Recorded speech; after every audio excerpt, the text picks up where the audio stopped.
जय श्री राधे कृष्ण। आप सभी का आपकी अपनी YouTube channel VK Mishra present में बहुत बहुत स्वागत है। आइए आज आप सब सुनेंगे माघ मास महात्म्य कथा में 14वें अध्याय की कथा। तो बोलिए प्रेम से भगवान विष्णु की जय, माता लक्ष्मी की जय, सर्वदेवी देवता की जय। कार्तवीर्य बोला, हे ब्राह्मण श्रेष्ठ, हे सुब्रत, माघ स्नान का बड़ा प्रभाव क्यों कहा जाता है? एक वैश्य माघ स्नान के पुण्य से छूटकर दूसरे के साथ स्वर्ग में कैसे गया, उसको विस्तार सहित कृपा कर मुझसे कहिए। दत्तात्रेय जी ने कहा कि हे पुरुषोत्तम, जल स्वभाव से ही उज्जवल, निर्मल, शुद्ध, सफेद, मलनाशक, पापों को धोने वाला होता है। प्राणियों का पोषण करने वाला जीवन तारक तथा नारायण देव है। ग्रहों में सूर्य तथा नक्षत्रों में चंद्रमा की तरह उत्तम सब कार्य के लिए माघ महीना है। मकर के सूर्य में माघ महीने में प्रातः काल गाय के पैर डूबने योग्य जल में भी स्नान करने से पापियों को स्वर्ग मिलता है। हे राजन शक्तिहीन, इस योग में 3 ही दिन स्नान करे तथा धन का इच्छुक यथाशक्ति दान करे तो वह मनुष्य दीर्घायु तथा धनी होता है। माघ महीने में सब तिथियों का सत्कार करके 12 स्नान करने वाले को मुक्ति पद अवश्य प्राप्त होता है। अब मैं तुमसे माघ स्नान के उच्च नियमों को कहता हूँ, ध्यान पूर्वक सुनो।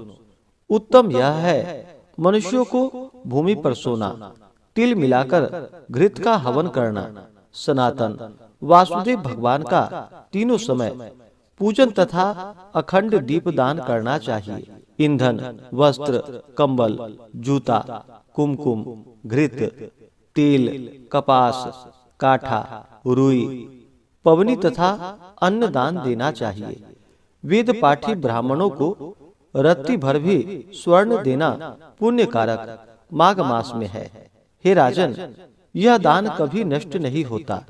दूसरे की अग्नि न तापे, ब्राह्मण से दान न ले। माघ महीने के अंत में हे राजन, ब्राह्मणों को यथाशक्ति भोजन करावे और दक्षिणा दे तथा एकादशी के नियम से माघ स्नान का उद्यापन करे।